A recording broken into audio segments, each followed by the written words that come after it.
처음에는 이 강의를 의뢰받았을 때 저는 고1, 고2 학생들인 줄 알았어요.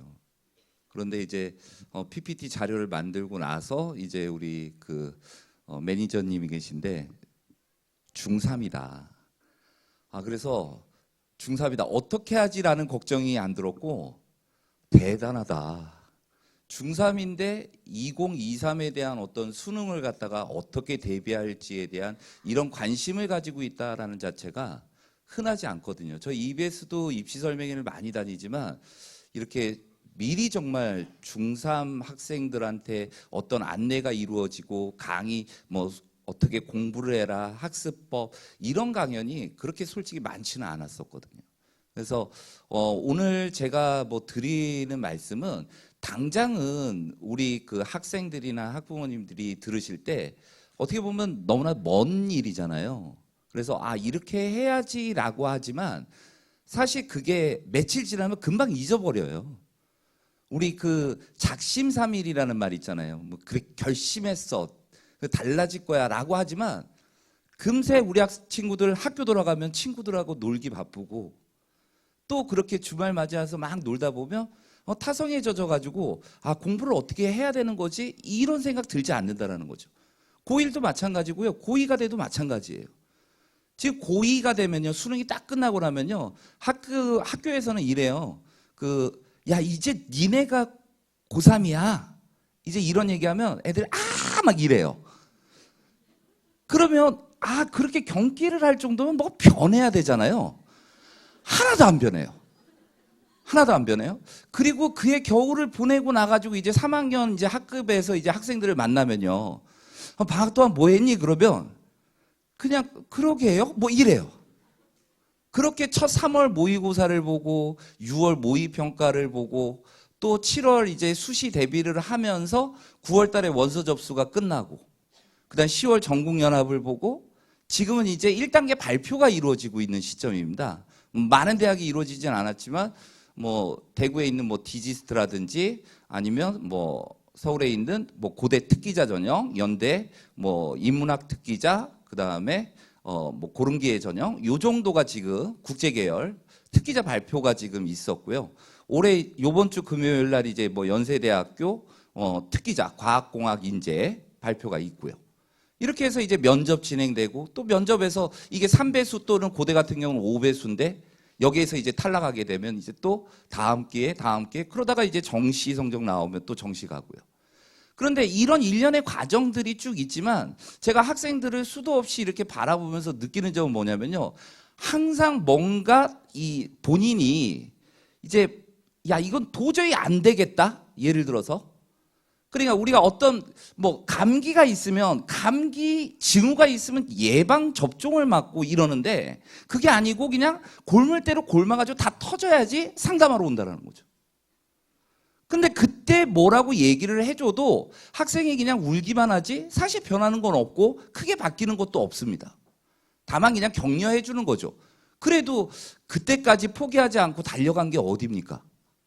근데 우리 이 중3 학생들 지금 학생들도 많이 보이고 학부모님들도 많이 보이지만 당장 뭔가의 변화를 주려고 하지 말고 좀 이 구체적인 거 하나하나를 좀 잡아갔으면 좋겠어요. 그러니까 내가 뭐 예를 들어서 이따 PT에도 보여드리겠지만 내 진로가 뭔지 도대체 내가 인문 계열의 어떤 대학 학과에 진학할 건지 자연 계열의 대학 학과에 진학할 건지 이런 것들을 조금 미리 구체화시키면요. 고등학교 갔을 때 이게 단계가 빨라집니다. 그런데 그게 아니고 고등학교 와가지고 그냥 1학년 때야 뭐 어찌됐던 지정된 과목을 듣지만 그래도 1학년 때부터 선택 과목이라는 게 막 들어오기 시작해요. 그러면 뭐 친구 따라 너 뭐 선택해? 나도 그럼 그거 선택할게. 이런 식이 된다는 거죠. 그리고 대부분 고1 때, 고2, 고3 때 들을 선택 과목들을 다 지정하게 돼 있는데 그런 선택 과목과 나중에 내가 수능을 봐야 되고 그런 과목들과는 어떻게 연결시킬 건지 이런 문제점들을 미리 조금 해소시켜버릴 수가 있다는 거죠. 그래서 오늘 이 시간에는 뭐 공부법에 대한 전반적인 말씀을 조금 드리겠지만 그 가운데에서도 나는 어느 대학, 지금은 대학의 폭도 되게 좁지 않습니까? 대학 그러면 몇 개 아는 게 없지 않습니까? 그러니까 뭐 서울우유, 뭐 연세우유, 뭐 요 정도만 알고 있지. 뭐 건국우유 아세요? 건국두유? 예. 삼육도 있고요. 예. 그래서 이제 그런 대학에 대해서도 이제 2부에 하시는 선생님 얘기들을 들어보면서 어느 대학 그러면서 본인의 이제 목표를 갖다가 이제 수준을 맞춰 보시는 거죠. 근데 지금은요 목표를 낮출 이유가 없어요. 아니 중3이 뭘 낮춰요? 그냥 대학은요 서울우유와 연세우유 이것만 먹으면 돼요. 그렇게 생각을 하고 미리 준비해 나간다 그러면 훨씬 여러분들이 목표 이루는데 누구보다도 고지에 올라설 수가 있을 겁니다. 지금 이 입시라는 게 정말 각박하지만 이게 절대평가가 아니고 상대평가거든요. 종합전형도 마찬가지예요. 어떤 특기자의 범죄에서 뭐 생활기록부와 자소서를 본다? 그럼 생활기록부로 쭉 보고선 그중에 제일 좋은 학생들을 뽑으려고 한다고요. 이게 절대평가가 아니잖아요. 절대평가라는 거는 이 친구는 대학에 와서 공부할 수 있어. 그러면 다 합격. 이래야 되거든요. 그럼 다 서울대죠. 근데 그게 아니고 상대평가니까 어쨌든 그 안에서도 줄을 세워서 거기에서 딱 끊고 있는 정말 어떻게 보면 정말 안타까운 현실이죠. 근데 우리가 어쩔 수 없는 게 이 교육에 대해서는 누구한테도 양보할 수 없는 부분이 있거든요. 우리 부모님들도 우리 자녀분들이 좋은 대학을 갔으면 하는 이유가 뭔데요? 딱 한 가지예요. 이 친구들이 나중에 성인이 돼서 뭔가 기회를 조금 더 받길 바라는 그 마음 한 가지라고요. 우리 자식들이 몰라줄 뿐이지. 우리 자식들은 그러죠. 왜 꼭 그 대학에 가야 되는데 내가 행복하면 그만이지. 근데 우리 부모 입장에서 다른 거 아니겠습니까? 지금 이 친구들이 대부분 또 사춘기 이때 아닌가요? 요맘때? 제일 무서운 게 중2잖아요. 그죠? 중3. 뭐 저희 아들은 고등학교 때 왔던 것 같아요. 그렇게 연애질을 해대가지고 정신을 못 차리더라고요. 아빠 엄마가 해주는 얘기는 귀에도 안 들어와요. 네. 이성 친구가 해주는 얘기만 들어오겠죠. 그러니까 그런 부분들을 우리 친구들이 조금 더 생각해 봤으면 하는 생각이 듭니다. 요즘 학교에서는 전부 이 얘기입니다. 난리예요. 수능 영어 4등급이 서울대 합격했다. 매년 바뀌고 있고요. 지금 고3, 고2, 고1의 수능 전형이 다 다릅니다. 그래서 교사도 헷갈려요. 네. 교사도 뭘 어떻게 해야 되는지 그거를 당해년도 담당 교사가 아닌 이상 잘 모릅니다. 그러니까 3년 후를 내다보고 뭔가 지도해 주기가 학교에서도 되게 힘든 상황이 펼쳐지고 있다는 거죠. 그리고 뭐 입시는 1년지대계, 학생은 피해자, 어른은 가해자 뭐 이런데요. 저는 이 말 싹 다 필요 없다고 생각합니다. 아니 우리가 바뀌는 입시제도에 뭐에 이거를 알아가지고 얼마만큼 대비할 수 있다는 건데요. 그게 아니고요. 그냥 공부만 열심히 하면 자기가 원하는 대학은 갑니다. 이게 지론이에요. 어떤 상황에서도 공부만 하면 돼요. 그런데 공부 안 하는 애들은요. 변명이 많아집니다. 예를 들어서 시험을 보는데 저 같은 경우는요. 시험도 훈련을 시켜요. 그리고 점심시간에 일부러 공부를 좀 시키는 편이에요. 점심시간에 애들 점심 먹고 들어와서 공부를 시켜요. 근데 복도에서는 무지 시끄럽습니다. 근데 그런 상황에서도 공부하라 이거예요. 그런 연습을 시켜준다는 거죠. 왜? 공부하려고 그러면 조용한 환경에서만 공부한다는 학생의 생각인데요. 수능 시험장이 어떻게 변모할지 모르는 거 아닙니까? 제가 수능 감독을 나가본 지 꽤 오래됐는데요. 한 10년도 더 됐을 것 같습니다. 감독을 나가본 지가. 그런데 감독에 들어갔는데 한 학생이 계속 방귀를 껴대는 거예요. 그것도 큰 소리로요. 이거 제지를 해야 되거든요. 근데 가서 말하기도 뻘쭘하죠. 끼지 마세요. 이럴 수도 없잖아요. 그런데 그 친구는 전혀 자기의 어떤 행동에 대해서 남들한테 피해를 주고 있다는 생각 자체를 안 해버립니다. 그런 친구가 피해를 준다는 친구가 어떻게 2, 3분 간격으로 그 큰 소리를 냅니까? 나머지 애들은 흔들리기 시작합니다. 주변 애들은. 예, 그러면서 이제 말려주세요. 뭐 해주세요. 막 이렇게 나와요. 손 들고. 신경 쓰인다고. 그리고 시험 볼 때 이 꼭 대각선 애가 다리를 계속 떱니다. 공부할 때 이 시험을 봐야 되는데 집중이 안 되는 거죠. 어떤 상황이 어떻게 펼쳐질지 모른다는 거예요. 벌써 멘탈 나간 거 아닙니까? 그 친구 뭐 제지하면 네. 그러고선 또 있다 5분에 계속 떨어요. 안 바뀌어요. 그게 습관이니까. 그러니까 그런 상황이 될지 모르는 거거든요. 그런 상황에서도 공부를 자기 일을 자기가 하면 되는 거라고요. 부모님들 애들 공부한다 그러면 정말 숨죽여 있지 않아요? 어머니들 드라마 보고 싶은데 드라마도 못 보게 하고 그러니까 학원으로 다 보내셨나요? 9시에 학원 가야 된다고 그러던데요. 네.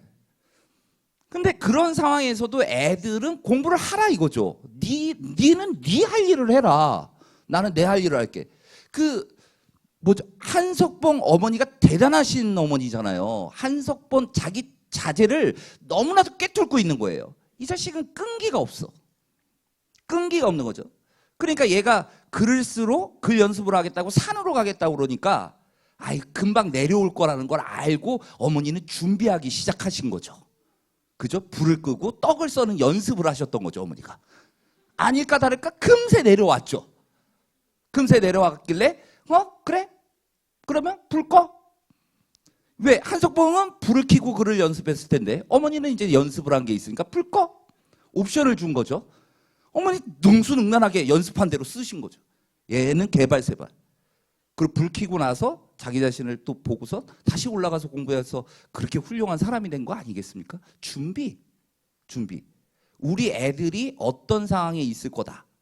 그런 상황을 미리미리 좀 서포트해 주는 게 우리의 부모의 역할이 아닐까라는 생각도 가져봤습니다. 그래서 이런 어떤 입시에 흔들리지 말고 어떤 상황에서든 내가 그냥 공부라는 걸 해야 되는데 그럼 공부라는 거를 왜 하는 건지에 대한 이야기도 좀 나눠줬으면 좋겠어요. 그냥 우리가 학원에다가 야 학원 뭐 인강 야 내가 못해준 게 뭐 있냐 너? 야 나 같았으면 이런 어떤 이 지원을 받았으면 1등 했겠다 임마. 부모 입장에서 이런다고요. 시대 바뀌었잖아요. 시대가 바뀐 건데 이건 부모님이 못 쫓아가시는 겁니다. 애가 학원을 정말 싫어하는데 보내고 있는 건 아닐까요? 학원 보내줬다고 우리 부모님의 역할을 다 했다라고는 생각하지 마십시오. 정말 부모님이 관심이 있다면 저는 오히려 중학교 시절이라면 방학 동안이라고 그러면 좀 독서를 많이 시켰으면 좋겠습니다. 책. 요즘 애들이요 책 정말 안 읽습니다. 그러니까 문제가 되는 게 뭐냐면요. 고등학교에 와서 국어가 안 됩니다. 국어 시험을 못 풀어요. 근데 독서가 많이 돼 있던 애들이 있잖아요. 국어 공부를 안 해도 그냥 1등급이 나와요. 작년에 아파가지고 한 4개월을 쉬었던 애가 있는데요. 그 애가 수학은 계속 떨어져도 국어는 그냥 1등급이에요. 그게 뭘까 그랬더니 책이에요. 제가 교직 경력이 지금 24년입니다. 좀 오래됐죠. 애는 대학생입니다. 그러니까 그 많은 기간 동안에 제 자제를 애를 키우기 위해서 여러 가지 샘플들을 많이 보는 거죠. 얘는 왜 잘했을까? 뭘 잘했을까? 이런 걸 봤더니 국어 잘하는 애들의 특징은 독서예요. 딱 다른 거 하나도 없습니다. 그냥 시험 문제를 많이 풀고 국어 문제를 많이 풀어서 국어를 잘하는 게 아니고요. 독서가 돼 있으면 독해가 되기 시작하는 거예요. 그런데 이 독서가 안 돼 있는 애들은요. 그 많은 지문을 읽는 조차도 버거워하고 읽기 싫어하는 비문학 지문 나오면 다 긁어버리는 거예요. 지가 좋은, 읽기 좋은, 조금 좋은 지문 나오면 성적 조금 올라갈 거고요. 조금 불편한 지문 나오면 떨어지는. 이런 모습들을 보게 되더라는 거죠. 그래서 국어는 좀 그렇게 해야 될 것 같고 수학이라는 거는요. 제 아들이 수학을 전공하고 있어요. 그런데 초등학교 때요. 아니 그 와이프가 이제 애들 다 학원 다니니까 애도 학원 보내야 되는 거 아니냐 그러더라고요. 그런데 솔직히 말로 저는 왜 학원을 보내야 되는 거냐. 지가 하려면 하는 거고 말려면 마는 거 아니냐. 근데 애가 뭐 그 인증시험 뭐 이런 거 있잖아요. 요즘도 있나요? 수학 인증시험 같은 거 있나요? 그래서 뭐 금장, 은장 뭐 이렇게 주고 뭐 이런 시험에 꼭 뒤에 보면 영재 판별 문제가 있어요.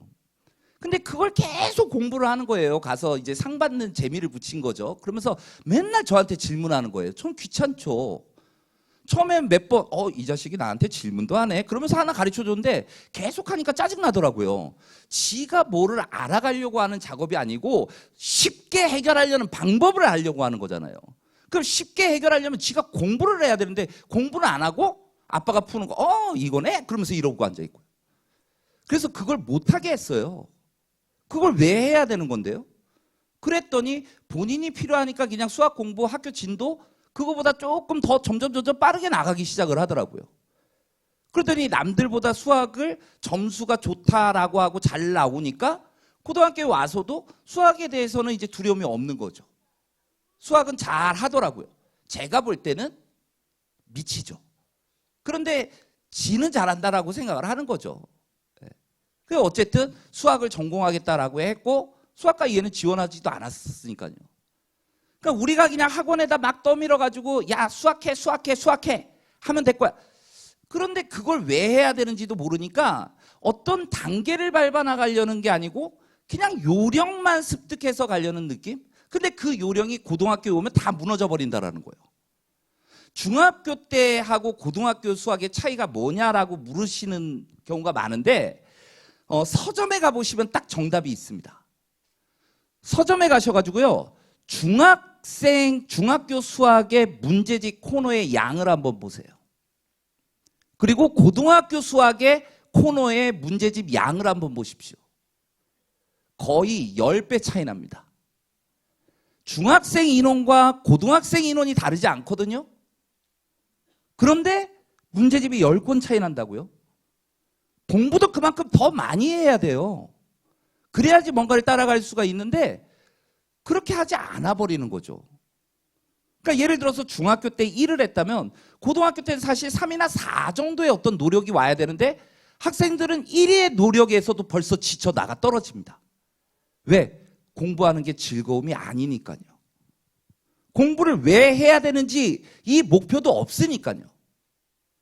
그래서 저는 좀 우리 친구들한테 해주고 싶은 얘기 들어가기 전에 이 내용을 좀 한번 잘 들여다봤으면 좋겠어요. 자신감을 한번 찾아보자는 거예요. 공부라는 거요? 그거 별거 아니라고 하더라고요. 저도 별거 아니라고 생각합니다. 제가 얼마 전에 그냥 학교를 그만두고 수능을 다시 보고 싶은 거예요. 그러니까 지금 다시 공부하면 그냥 수학 선생이니까 수학은 나올 것 같고요. 국어를 못하지도 않았고 영어는 절대평가 돼가지고 그냥 조금만 하면 될 것 같고 탐구 2과목이야 제가 좋아하는 과학 2과목 하면 될 것 같고 그래서 수능 봐서 뭐 하려고 그러는데 그러더라고요. 한의대 가게. 한의사 괜찮을 것 같아요. 뭐 교수인지 학생인지 헷갈려 하겠지만 어쨌든 시간 때우고 나면 제가 침 놓을 수 있을 것 같아서 그래서 한의사가 되면 뭐 할 거냐요 저보고. 그래서 너 침 놔주게 그랬죠. 그때 자기 안 맞는데요. 그래서 그런 생각도 한번 해봤는데 왜 제가 그러냐면 학생들은 벌써 자기한테 패배의식이 있어요. 고등학생이 되면 나는 지금 몇 등급, 나는 몇 등급, 그러니까 어디는 넘볼 수 없고 이건 해도 안 되는 거 벌써 접어버린다고요. 그러니까 마치 여우와 심포도 같이 돼버린다는 얘기죠. 여우가 포도 밑에 와가지고 팔짝팔짝 뜁니다. 안 떨어져요. 못 따먹어요. 근데 여우가 돌아서면서 뭐라고 그러죠? 에이 저 포도 심포도야. 나는 따먹을 수도 있지만 내가 안 따먹는 거야. 이런다고. 너 못 따먹는 거거든? 이런 거잖아요. 근데 우리 친구들 지금 중3이면요. 저는 중학교 때 꼴등을 하고 있든 1등을 하고 있든 중학교 때 1등이 고등학교 1등 아닙니다. 전 중학교 때 꼴등이 나중에 입시에서 절대 꼴등이 아니라는 생각이 듭니다. 그래서 뭔가를 변화시킬 수 있다라는 거, 나도 뭔가를 할 수 있다라는 그런 자신감을 키워주셔야 됩니다. 학생들도 그걸 가지려고 그러고 우리 부모님들도 일단 야, 너 해봐. 뭐든 해봐. 그런데 제발 공부로만 몰지 마시라는 거죠. 뭔가를 깨달아야 돼요. 그게 공부든 뭐든 본인이 노력하면 이런 게 된다라는 경험이 부족합니다. 경험이 필요해요. 경험이. 그런 건 통해서 자신감을 가져야 되고 계획이 구체적이어야 돼요. 요즘 애들이요. 이 초등학교 때는 방학이 되면 계획표라는 걸, 일과표라는 걸 짜서 그대로 행동을 해요. 그 일과표를 그대로 따라서 움직였습니다. 어떤 변화가 있었던 거죠? 아무런 변화 없습니다. 목표가 구체적이어야 되는데 목표가 구체적이지 않아요. 그러면 우리 중학교 3학년 학생들의 하루 일과를 보면요. 아침에 엄마 깨웁니다. 안 일어납니다. 깨웁니다. 그러면서 일어나가지고 왜 늦게 깨웠냐고 그러면서 밥 먹는 동 마는 동 학교 뛰쳐가죠. 근데 학교 가면 얘들이 멀쩡할 것 같습니까? 첫 잡니다. 아침 너무 힘들거든요. 그러다가 한 2교시, 3교시 때 깨어납니다. 왜? 점심시간이 가까워지고 있잖아요. 점심 난리 납니다. 그 점심 먹고 나면 졸립습니다. 네, 수면은 건강과 직결되는 거죠. 또 자기 시작합니다. 그리고 하교할 때쯤 되면 멀쩡해집니다. 그리고 하교하면서 또 학원으로 뭐로 가가지고 그것도 10시, 11시까지 하다가 집에 오고. 자, 이런 일과예요. 학원 가면 학원에는 주어진 커리큘럼대로 그대로 움직여버립니다. 그러면 스스로 공부한 시간은 과연 뭐가 있었을까요? 그 공부를 통해서 뭐를 이루고자 한 건데요? 이런 게 없다라는 거죠. 그냥 닥치는 공부입니다. 만약에 오늘 3시간이 주어졌다. 공부해라 라고 이야기하면 이 친구들 그냥 책 핍니다. 아무거나. 수행평가 숙제나 할까? 다 했어. 영어 단어나 좀 외워볼까? 오늘 잘 안 외워지네. 수학 문제 좀 풀까? 더 안 풀리죠? 집어 던져버리는 거죠. 그러니까 뭔가 계획성 없이 그때 닥치는 일을 해버린다 이거죠. 그러니까 뭔가 안 되는 거 아닐까요? 예를 들어서 3개월이라는 시간을 내가 투자를 한다. 3개월이라는 시간 동안 그러면 고등학교 1학년 과정의 수학을 공부하기 전에 중학교 수학을 딱 한번 리뷰를 해볼까? 이런 생각으로 3개월 수학 교과서를 쭉 훑어가지고 중학교 과정은 이런 거야 라고 정리를 한번 해보는 건 어떨까요? 그리고 방학이 됐을 때는 고등학교 때 배울 내용이니까 진도가 빨리빨리 나가질 테니까 그런 게 조금 대비하기 위해서 미리 조금의 어떤 선행들을 미리미리 해보는 건 어떨까? 무자비하게 학원에서 막 선행해가지고 왔는데요. 학생은 뭐 배웠니? 그러면 미적분까지 다 배웠어요 라고 하는데 막상 물어보면 미적분 내용도 모릅니다. 그냥 미분이 뭔지 정도만 아는 것뿐이지 문제 해결 이런 거 하나 없습니다. 그런 선행이 어떤 도움을 주는 거냐고요? 본인이 좋아서 그거를 단계 밟아 나가는 게 최고의 실력이 됩니다. 근데 본인이 좋지도 않은 거를 꾸역꾸역 듣고 있으면 공부가 되면요. 공부 못하는 사람 단 한 명 없습니다. 대한민국에. 듣고 있어도 공부가 된다는데요. 하루에 학교에서 6시간 수업 듣지, 학원에서 4시간 수업 듣지, 하루에 10시간 넘게 그렇게 공부해야 되는데 왜 공부가 여태까지 안 올라가냐 이거죠. 올라가지겠죠. 그리고 고통을 이겨내야 된다 이 부분이에요. 근데 우리가 뭔가를 노력을 하면요 일정 수준까지는 그냥 가집니다. 예를 들어서요 제가 배드민턴은 좀 치는데요 이것도 처음 목표가 되게 중요했던 것 같아요. 저는 배드민턴을 즐기려고 치는 거지 그거를 뭐 시합을 나가서 이기고 사람한테 뭐 게임을 이기고 이런 목적으로 제가 처음 스타트를 했던 건 아닙니다. 그러니까 지금도 그냥 즐겁게 저는 쳐요. 네, 우스꽝스럽게 치고요. 그냥 재밌으면 되는 거죠. 그런데 처음부터 만약에 내가 배드민턴을 정말 잘 치고 싶었다면 그러니까 사람들은 저한테 그래요. 야, 너는 10년 넘게 배드민턴을 치면서 왜 실력이 안 느냐 이래요. 저는 나름대로 는 것 같은데. 근데 기준점이 제가 목표가 달랐기 때문에 그런 거예요. 잘 쳐야 되겠다라는 생각을 하지 않았다라는 거죠. 근데 처음 쳐보면요. 약수터 배드민턴에서 자세는 바뀝니다. 클럽에 가서 배우면요.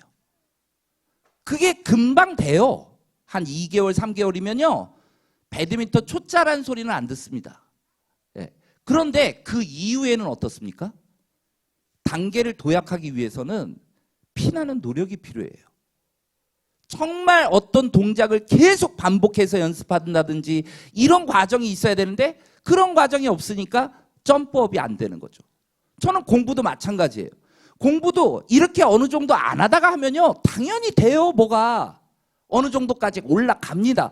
그런데 예를 들어서 80점, 90점까지는 가는데 100점이 안 되는 거 여기에는 고통이 따라요. 그냥 올라가진다면 너무 쉬운 일이잖아요. 그러니까 약간의 갭이 있다라는 거죠. 근데 그 고통을 이겨내야 되는데 많은 친구들이 그 고통 앞에 무릎을 꿇어버리는 거죠. 그래서 뭔가 정말 내가 최정상에 올라가고 싶다라고 했을 때는 이런 어떤 고통이 오겠구나. 슬럼프가 됐든 뭐가 됐든 뭔가 오겠구나. 그런 거를 내가 이겨낼 힘이 있어야 된다 이거죠. 그게 자신감입니다. 또 결국은 난 할 수 있어 이런 거예요. 자기 암시. 뭔가 본인이 할 수 있다라는 걸 잘 생각해 보세요. 신은 모든 인간한테 분명히 달란트를 줬다라고 했습니다. 그게 뭘지에 대해서 한번 생각을 해보고, 그리고 변화할 수 있다라는 그 생각을 한번 가져보세요. 많은 걸 변화시킬 수 있습니다. 못할 것 같아요? 안 해봤으니까 그런 거죠. 여우가 되지 마시라는 얘기야. 정말 저 포도를 따먹고 싶다면 계략을 짜라는 거죠. 거기다가 흙을 파가지고 높이 올리든지, 이런 생각을 가져야지 되돌아서지는 말란 얘기죠. 실제 다음 내용을 보면요, 수능이라는 거에서 아까 말씀드렸지만 진로 희망이 뭔지를 빨리 캐치하시라는 거는, 일단은 그래도 대학이, 사실 대학은요 내년 수시 어떻게 뽑을지, 지금 평가를 어떻게 할지 노드북에 아직 안 나와 있습니다. 구체적인 그냥 아주 큰 틀만 있지, 이게 지금 어떤 파장을 일으킬지 모릅니다. 대학마다 지금은 예를 들어서 문과는 국영수 4를 반영했고요, 이과는 국영수 과를 반영했어요. 성적을 봐야 되는 부분은 그런 부분을 봐줬는데, 지금 이제 내년에 3학년이 되는 친구들은요 선택이었단 말이죠. 사회 과목도 선택하고 과학 과목도 선택을 했었어요. 그런데 거기에서 국영수 4를 보고 국영수 과를 볼 거냐? 이거부터가 룰이 다르다고요. 대학마다. 어떤 대학은 지금처럼 국영수사, 국영수과를 보겠다라는 데도 있고, 어떤 대학은 국영수 사과를 보겠다라고 했고, 또 어떤 대학은 느닷없이 전 과목을 볼게 이랬다고요. 그게 이제 내후년 또 여러분들이 고3이 됐을 때는 그 대학에서 반영이 어떻게 될지는 모른다라는 얘기죠. 하지만 변하지 않는 건 딱 있습니다. 자기가 그래도 가고 싶은 진로의 쪽 과목에 대해서는 공부를 좀 잘해두면 도움이 될 것이다라는 건 분명하다는 거죠. 나는 국어 선생님이 되고 싶어. 국어 국문과를 가든 국어 교육과를 가야 된다는 얘기죠. 그러니까 과학보다는 아무래도 국어 과목에 대한 선택을 좀 신뢰도 높게 해보시라는 얘기죠. 그리고 나는 경제학과를 가고 싶어. 그러면 사회계열 일반 사회 과목들에 대한 선택 과목 잘 선택해 주시고, 그 과목은 열심히 좀 공부해 달라는 거죠. 그런데 그런 진로가 나중에 고3에 와서 선생님 저 문과 경영학과 갈래요. 그런데 2학년 때 선택 과목 일반 사회 선택 과목을 봤더니 사회 과목 성적이 나쁘다든지 이러면 수시에서 좋은 평가 받기는 힘들 거라는 거죠. 그래서 이 진로, 내가 정말 뭐를 하고 살까? 이거는 우리 친구들이 가급적 부모님과 얘기를 많이 나눠보셔야 됩니다. 왜 그러냐면 여러분들은 아직 그래도 순수하셔가지고 이런 직업을 갖더라도 너무 행복해합니다. 순박하기 때문에요. 그래서 어떤 직업으로, 우리 부모님이 원하는 건 그래도 가급적 전문직이라든지 이런 쪽으로 나갈 수 있는 걸 여러분들한테 많이 권유해 드릴 거예요. 왜? 겪어봤더니 거기가 더 훨씬 좋을 테니까, 이런 마인드거든요. 그래서 여러분들이 어떤 일을 하는 게 정말 도움이 될까? 근데 예를 들어서 의사가 되고 싶어요. 의사가 되고 싶습니다. 그러면요 정말 공부를 잘해야 돼요. 정말요. 그러니까 수능으로 보면요 98%가 마지노선입니다. 네. 올 1등급이 나왔다라고 해도 96%, 95%가 돼버리는 경우가 있어요. 그러니까 그냥 1등급 받았다라고 해서 의예과 갈 수 있는 게 아니라는 사실이죠. 안 틀리면 됩니다. 안 틀리면 돼요. 그리고 한 어려운 시험일 때 한 2개 정도 애교로 요 정도 봐줍니다. 근데 저는 찬성입니다. 그런 게 그 정도 돼야 된다라고 봅니다. 왜? 의사는 실수하면 안 됩니다. 완벽해야 되기 때문에 저희 학생들한테도, 의사가 되려는 친구들한테는 저는 항상 그런 요구를 합니다. 완벽해라. 완벽하지 못할 바에는 의사가 되지 마라. 너한테 내 몸 안 맡긴다. 이렇게 얘기합니다.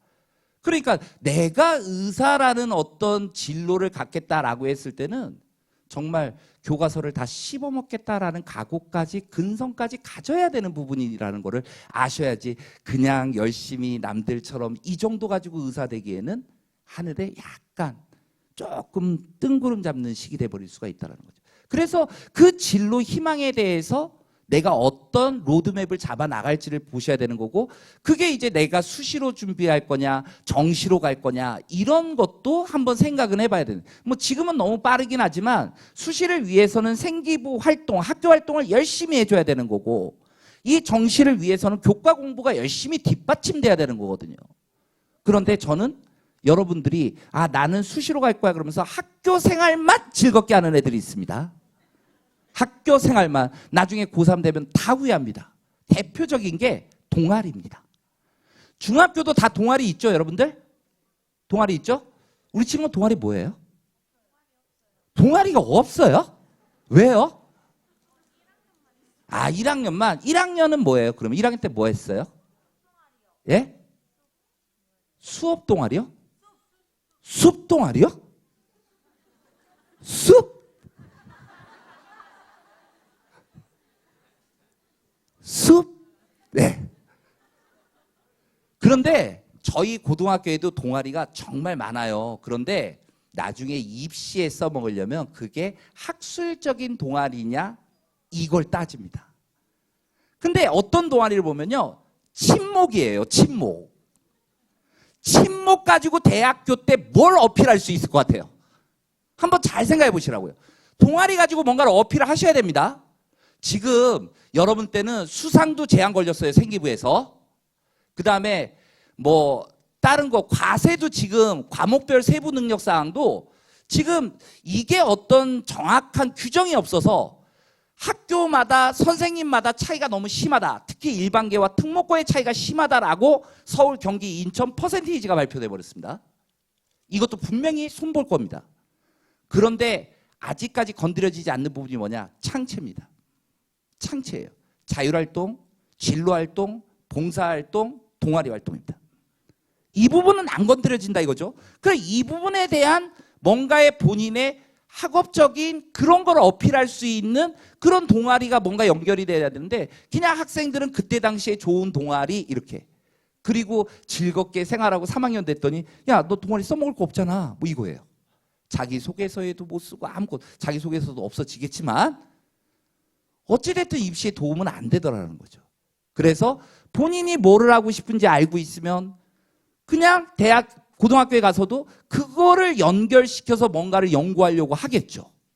이런 게 알고리즘이 나오는데 그냥 닥쳐서 선택하라고 그러면 학생들은 그냥 우왕좌왕이에요. 멋진 오빠 있는 동아리 가려고 하고요. 그냥 이런 식입니다. 동아리 선택 기준이. 그리고 면접에서 떨어지면 그냥 밀려가지고 아무데나 그냥 인원수 채우고. 자기가 원하는 동아리가 안 되고. 만약에 고등학교 갔는데 자기가 원하는 동아리가 없어? 그럼 창설하면 될 거 아닙니까? 만드는 거죠. 그 동아리를. 이게 최고죠. 스토리가 짱이죠. 그래서 그런 게 되려면 이런 어떤 루트를 밟아 나가야 되는 거고, 수능은 뭘 준비해야 되나? 수능은 지금은 여러분들이 준비할 건 없잖아요. 그런데 요즘 친구들이 선행, 무리한 선행은 저도 강요하지 않습니다. 그런데 본인이 좋아하는 거에 대해서는 하나를 끝내놓고 왔으면 좋겠어요. 내가 영어가 좋아. 그럼 영어는 끝내놓고 왔으면 좋겠어요. 수학이 좋아. 그럼 수학을 정말 끝내보시라는 얘기죠. 근데 수학은 나중에도 시간이 제일 많이 투자되는 과목 중에 하나예요. 고등학교 때. 근데 이 수학이 돼 있는 애들은요, 결국 고3 때도 승부수를 던질 수가 있어요. 다른 과목이 안 되는데. 왜? 수학의 공부 시간이 제일 많이 투자가 되는데 수학이 돼 있으니까요. 국어 공부하면 점수 나오고요. 영어 공부하면 점수 나오고요. 탐구 공부하면 점수가 나와버립니다. 수학 빼놓고 6월 달에 전부 3등급이었던 저희 반 작년 학생이 9월 달에는 영어를 갖다가 1등급으로 만들어내더니 수능 때는 올 1등급을 찍어냈습니다. 연대 수학과를 갔죠. 저는 한의학과를 가라 했지만 끝내는 애는 수학이 좋아요 그러면서 수학과를 갔습니다. 그 어머니도 말리지 못하고 저만 막 찌르는 거죠. 선생님이 설득을 시켜주세요. 끝까지 설득이 안 되더라고요. 본인이 하고 싶은 거 하라고 그랬어요. 그래서 지금은 이제 뭔가 하나 그렇게 자신이 있는 과목들을 그렇게 한번 정리해 보는 건 어떨까. 여러분들이 공부할 내용은 고등학교 때 1학년 때는 뭐 수학상, 수학하 이런 과목이 있을 겁니다. 그리고 2학년 때 올라가면 수학 1, 수학 2를 배우게 될 거고요. 그리고 선택 과목으로는 이런 과목들이 있어서 한 과목을 시험을 봐야 돼요, 결국. 그런데 수학을 조금 싫어하는 친구들은 아마 확률과 통계라는 과목을 선택하게 될 것 같고요. 그 다음에 수학을 좀 좋아하는 친구는 미적분을 하게 될 것 같고요. 기하라는 과목은 날아가게 될 것 같습니다. 학생들 되게 힘들어하는 과목 중에 한 가지입니다. 그리고 또 한 가지 여러분들이 바뀌는 것 중에 하나가 지금은 내년에 고3 되는 친구는요. 사탐 과목 10과목, 과학탐구 8과목, 18개 과목 중에서 그냥 2개만 아무거나 선택하면 돼요. 대학이 제한을 두지 않습니다. 근데 여러분 때는 제한을 둡니다. 인문계 쪽은 어쨌든 사회 쪽에 2과목을 선택해야 되고 자연계열은 과학 쪽에 2과목을 선택해야 된다라고 지침이 내려질 겁니다. 이렇게 대학들이 지금 발표를 하고 있습니다. 지금 현재 고1에 대해서요. 딱 보시면 알겠지만 좋은 대학들은 지금 자연계열은 과탐을 지정하고 있다라는 얘기죠. 그러면 과탐을 지정하고 있으니 아까도 얘기했지만 내 진로가 과탐 쪽이다, 과학계열 쪽이다, 공학이다, 나는 뭐 물리다 이런다면 물리를 공부를 쭉 해보시란 얘기예요. 끝까지. 중학교 물리에서 내가 물리를 너무 좋아하는데 어떻게 말려. 고등학교 1학년 물리도 해보고 물투도 해보고 그리고 고급 물리도 해보고 대학 과정에서 배우는 일반 물리학도 공부해보고 그렇게 쭉쭉 나가보라 이거죠. 영재 발굴단 보십니까? 우리 친구들도 좀 보세요. 그 어린 친구들이 뭐 하나에 꽂혀가지고 쭉 정말 대단한 능력을 보이죠. 여러분들은 불가능한 겁니까? 여러분들은 그만큼 투자가 안 돼 있었던 거죠. 걔는 재능이 있는 거겠죠. 재능이 있을 수도 있죠. 하지만 그 재능이 나한테 있었을 수도 있는 거 아닐까요? 내가 테스트 해본 거 아니니까. 그래서 본인이 그런 자신 있는 것들을 미리미리 조금 공부를 해놓는 게 가장 좋을 것이다. 심각성을 보여드리려고 하는 거예요. 여러분들이 나중에 이제 수능을 보는데 1등급은 2문항, 3문항까지 틀린 거 인정됩니다. 그런데 사실 2문항까지로 연습을 하셔야 돼요. 30문항이 있는데 2문항까지 틀리면 1등급이고요. 4문항 틀리면 4등급이고요. 그런데 이 고등학교 아직 여러분들은 모르겠지만 학생들이 30번은 다 버려버리거든요. 버려버려요. 해외 유명한 대학에 수학과에 다니고 있는 그 유능한 학생들을 불러다가 우리나라 30번을 풀게 했더니 다 포기하고 나가버립니다. 그 정도의 문제입니다. 그러니까 학생들이 없다고 생각을 하는 거죠. 30번 자체를. 그런데 5등급 보면요. 많이 틀리죠. 그러니까 나중에 고등학교 와가지고 성적표를 애가 받아왔는데 뭐 수학을 5등급 받았다. 야 그래도 9등급 중에 5등급 중간은 했네. 이 생각하지 마세요. 똑같아요. 5등급, 6등급, 7등급, 8등급, 9등급 똑같아요. 2점짜리, 3점짜리 조금 더 맞히면 5등급 나오는 거고요. 2점짜리도 틀리고 있다 그러면 6등급부터 9등급은 동격입니다. 찍은 게 누가 더 많이 맞았나. 이 차이가 있을 뿐입니다. 그래서 공부를 했다면 우리가 높은 등급을 지금 바라보는 거죠. 여기 중3들이라면 다 여기 안에 들어가셔야 되는 거예요. 이런 목표를 이루기 위해서 수학을 미리미리 좀 공부를 많이 해 두셔야 된다라는 점. 그리고 요즘 학생들의 공부 방법을 얘기할까요? 학교에 가보세요. 이거 저예요. 안 믿겨져요? 화장한 얼굴이에요. 화장 안 한 얼굴이고요. 이렇게 달라요? 너무하시네. 요거 읽을 수 있어요, 우리 친구들? 읽어볼까요? 학습. 자, 무슨 학? 어머니들, 우리 학생들이 무슨 학? 이거는 익힐습. 이게 학습이거든요. 그런데 요즘 학교에서 학생들을 바라보면서 제가 드는 느낌은요. 학만 있습니다. 학만 있어요. 분명히 우리는 학습을 하라고 하는데 학만 합니다. 그러니까 듣는 건 너무 잘하는 거죠. 그걸 내 걸로 만드는 습의 과정이 중요한 건데 그걸 안 한다라는 거예요. 그럼 습을 하려면 좋아야 돼요. 미쳐야 돼요. 왜? 뭔가를 배웠는데 너무 궁금한 거야. 문제로 테스트 해볼까? 이렇게 적용해볼까? 저렇게 해볼까? 이게 습의 과정인데 이 과정이 없이 그냥 듣는 걸로만 하니 우리 뇌도 쉬고 싶잖아요. 그러니까 거부 반응이 일어나는 거죠. 밀쳐낸다고요. 밀쳐내는 거예요. 그래서 어떻게 하면 이 습의 과정을 우리 친구들이 길들일까? 어떤 그 여고생이 그 다큐멘터리에 나왔는데 밀착 취재한 거예요. 3일 동안 이 친구의 모든 활동을 밀착 취재. 이유는 뭐냐면 얘는 공부만 한대요. 지는. 근데 성적이 안 올라. 그럴 리가 있냐. 그러면서 3일 동안 밀착 카메라를 집어넣은 거예요. 그 화면을 보는 모든 사람이 공부를 못하는 이유를 다 압니다. 지만 몰라. 지만 몰라요. 뭐냐면 의자에 앉아있지를 못합니다. 앉으면요, 지우개. 그러면서 일어나고, 앉아있으면 뭐 잠깐 또 일어나서 물 가지러 갔다 오고, 10분을 앉아있지 못하더라고요. 나중에 수험생이 되면요, 공부는요, 머리로 하는 게 아니고 엉덩이로 하는 거래요. 오래 앉아있어야 되거든요. 앉아서 자면 안 되고요. 그 습관이 길들여져 있어야 돼요. 책상에 앉는 거를 즐겁게 생각해야 돼요. 가끔 부모님들 책상 이 의자 밑에다가 10,000원짜리 하나 넣어놓고 50,000원짜리 하나 넣어주셨으면 좋겠어. 애가 의자를 많이 찾게. 뭐 강아지 연습시키는 건 아니지만 책상에 앉아있는 거를 즐겁게 만들어주라는 거죠. 다만 집중하는데 방해 요소들은 좀 빼줬으면 좋겠어요. 우리 친구들은 공부하다가도요, 핸드폰을 아예 끼고 있을 겁니다. 절대 놓지 않을 겁니다. 왜? 제 아들이 그랬거든요.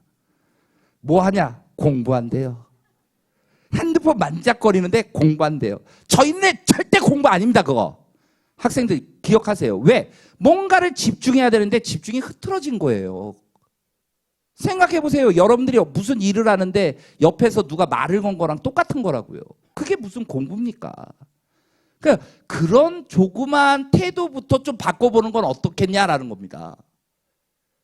그런 준비가 다 됐을 때, 뭔가 투입됐을 때 딱 일이 터져버리는 거 아니겠습니까? 그런 준비가 안 돼 있고 나중에 고등학교에 와서 다 골마 터져가지고 뭐 어떻게 해야 돼요? 뭐 어떻게 해야 돼요? 이게 무슨 소용이냐 이거죠. 아무리 처방을 잘해준다라고 해도 그게 몸에 듣지를 않는 걸 어쩝니까? 그래서 배우는 것도 중요하지만 저는 배우는 것보다 이 습이 더 중요하다는 걸 정말 말씀드리고 싶습니다. 여러분들이 뭔가를 배웠다. 그걸 자기 걸로 만들기 위해서 노하우, 생활의 달인 뭐 이런 거 저 되게 좋아하는데요.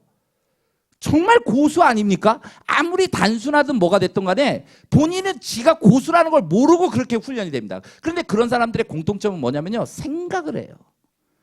단순 노동일지라도 이걸 어떻게 하면 빨리 할 수 있을까라는 생각에 연습을 하고 그게 몸에 배고 그리고 툭 던졌더니 뭐 어디 상자에 들어가고 정말 이 기막히거든요. 저 그 차에 드래프팅을 봤는데요.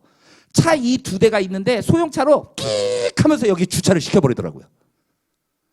그리고 이 뒷바퀴 회전으로 콜라병 마개를 따더라고요. 이게 그걸 연습했겠습니까? 다른 걸 연습했지만 새로운 뭔가를 시키더라도 금방 해내버린다는 거죠. 그거는 습에 의해서만 가능한 겁니다. 습에 의해서. 배운 거요? 배운 거로 하면 누가 못합니까? 저는 배운 거로 하면요 하늘도 납니다. 그래요. 이 이론을 만들면 되겠죠. 두 발이 땅에만 떨어지면 되는 거니까 한 발이 떨어지기 전에 다른 발이 그 발보다 높게 올라가게 날개짓을 해? 될 수도 있겠죠. 근데 안 된다고요. 안 된다고요. 그래 배우는 거랑 실제 내가 뭔가를 연습해 봤을 때 괴리가 있다는 거죠. 갭이. 그거를 고통 속에서 이겨내는 과정이 바로 공부가 아닌가라는 생각이 듭니다. 공부라는 거는요, 뭐 개념, 유형, 기출, 실전 이건 여러분들한테 맞지 않는 것 같습니다. 저는 그러니까 뭐든지 이걸 자꾸 보려고 그러지 말고요. 개념을 탄탄히 해보세요. 이게 개념이라는 거는요. 그냥 들어서 알고 이게 아니고요. 선생님처럼 설명할 수 있어야지 개념이 완벽한 거라고 합니다. 여러분들이 뭘 배웠다라고 하면요. 그걸 부모님한테 한번 얘기를 해보세요. 아버지 어머니 가르쳐 드리세요. 수학 같은 거. 아버지 어머니 요즘 수학 못하세요. 중3 정도 되면요. 2차 방정식, 그래, 근해 공식 정도는 아실까? 모르세요. 파이가 무리수라는 거, 파이가 뭐야? 그러면 3.14 이래요. 3.14는 유리수죠. 무리수가 아니죠. 그건 중1 수준입니다. 근해 공식 알면 중3 수준 되신 거고요. 그러니까 부모님한테 설명해 드려요. 아버지 앉아보세요. 제가 오늘 2차 방정식 가르쳐 드릴게요. 아버지한테 가르쳐 드리세요. 재밌을 것 같아요. 아버지 대신 수강료 내세요. 학생한테. 우리 딸한테 잘 배웠어? 수강료 내세요. 그래서 용돈을 모으세요. 그 용돈 가지고 책을 사세요. 그리고 또 공부해서 또 가르치세요. 얼마나 대단한 부가가치가 일어납니까? 개념. 죄송합니다. 개념. 이게 정말 탄탄해야지만이 그 다음에 뭔가를 쌓아 올라갈 수 있다라는 거를 지켜주시고요. EBS에 놀러들 좀 오세요. EBS에 오시면 제가 그 초등학교, 중학교, 그 다음에 일반인 대상으로는 그냥 수학 상식에 대한 강의를 해놓은 것도 있고요. 그 다음에 이런 데 들어가 보시면 뭐 입시 설명에 이렇게 한 게 다 올라와 있어요. 그래서 그런 것도 보실 수 있고 뭐 진학 상담 같은 것도 해보실 수 있고. 제가 마지막으로 이런 모습 요즘 하늘을 쳐다보면 많이 보이지 않나요? 네. 저는 뭐 공부가 됐던 뭐 목포의 우리 어떻게 보면 주역들이 되실 분들인 것 같은데요. 저는 이 모습 다 이 원리도 아실 거예요. 맨 앞에 가는 저 새가 날개짓을 함에 따라서 상승 기류가 발생이 되고요. 그 상승 기류에 따라서 두 번째 오는 그 새의 날개짓이 어느 정도 본인이 막 해야 되는 것보다 한 70%의 노력만 하더라도 첫 번째 새가 날아가는 것만큼 날아가진대요. 그래서 되게 편안하게 이동할 수 있는 상승기류를 만들어서 편안하게 이동할 수 있는 저 V자 형태를 그리면서 갑니다. 더 놀라운 거는요. 이 앞에 애가요. 힘들어서요. 이 앞에 애가 힘들어서 이 앞에 애가요. 뒤로 처질 때도 있대요. 그러면 한 마리가 다시 앞으로 튀어나간답니다. 그리고 중간에 있는 무리 중에 한 두세 마리가 그 처진 애를 향해서 달려나가는 말입니다. 그래서 다시 상승 기류를 만들어줘서 그 친구가 조금 힘이 덜 들어도 따라올 수 있게끔 유도해주고 다시 힘을 회복하면 원대 복귀해서 대열을 맞춘다고 합니다. 저는 목포에 있는 우리 친구들 지금 어떻게 보면 입시라는 항해가 시작된 거고 이동이 시작된 겁니다. 많이 힘들죠. 안 힘들 수가 없죠. 그런데 우리 부모님들이 해야 되는 일은 뭘까? 과연 이 친구들한테 그냥 학원 가라, 밥 먹여주고 재워주고 학원 보내주고 학교 보내줬으니까 내가 과연 부모의 역할을 한 걸까? 애들은 그걸 원하지도 않았었어요. 저는 우리 부모님들이 우리 애가 어떤 방향이 잘못돼 나갈 수도 있거든요. 그러면 잘 토닥거려줘야 되는 거예요. 무관심하고 나중에 일이 터졌을 때 우리 자제를 찾을 게 아니고 우리 애가 지금 뭐 때문에 고민을 하고 있는지 뭐 때문에 힘들어하는지 우리 부모님들이 해줘야 될 역할들이 바로 그런 역할. 그래서 그 학생들을 다시 원대복귀 시켜서 날아갈 수 있게끔 만들어주는 그런 역할이 우리 또 부모의 역할이 아닐까. 그 역할이 단순히 학원으로 내몰고 그냥 공부만을 외치는 부모가 아니고 우리 아들, 딸이 뭘 잘할 수 있는지 같이 뭔가를 경험시켜주고 그리고 같이 이 늙은 나이에도 내가 뭔가 너를 위해서 같이 한번 노력을 해볼게. 우리 부모님도 수능 한번 봅시다. 수능 한번 봅시다. 우리 부모님도. 천일 후에 딱 우리 부모님이 전 과목 보긴 그러니까 그냥 애들하고 보조를 맞춘다는 의미에서 수학 한 과목만 응시해 봅시다. 그리고 수험표 당당하게 받고 나도 수험생이에요 할인 받아보시고 괜찮을 것 같아요. 그런 생각으로 만약에 우리 자제들을 이렇게 한다라는 게 쉬운 게 아니었구나. 요즘 애들 보면 되게 쉽고 그냥 다 할 수 있는 것처럼 보이지만요. 애들 무지 힘들어요. 고등학교 와보면요. 시대가 바뀐 거에서 충분히 고통스러워하고 있거든요. 그래서 그런 고통들을 이해해주고 또 우리 자제분들을 우리 아들, 딸들은 그런 부모를 그냥 마냥 이용하려고 그러면 안 되지. 우리 친구들이 정말 뭐가 하고 싶은 건지 스스로 고민할 나이가 됐지, 이제. 적어도. 그냥 주어지는 시간 대충 살 거야? 그거 아니지. 아직 니들이 젊어서 그래. 근데 선생님은 두려워지기 시작했단다. 내가 살아온 날만큼 살 수가 없어. 살면 100살이게? 그럴 수가 없기 때문에 이제 한 해 한 해가 소중해져. 근데 너희 때는 나도 그랬어. 그냥 멋대로 살았어. 그런데 그러지 말고 본인이 정말 잘할 수 있는 게 뭔지 미리미리 소질, 그 다음에 그런 습관을 길들여 나간다면 분명 여러분들은 성공한, 누가 보더라도 주변에서 잘 컸다, 그리고 훌륭하다라는 이야기를 듣는 우리 아들, 딸이 되지 않을까라는 생각이 듭니다. 그 가운데 우리 EBS도 여러분들한테 고등학교 오셨을 때 힘이 될 수 있는 그런 역할을 해주는 한 마리 새가 될 수 있도록 노력하겠습니다. 지금까지 수학여행의 심석이었습니다.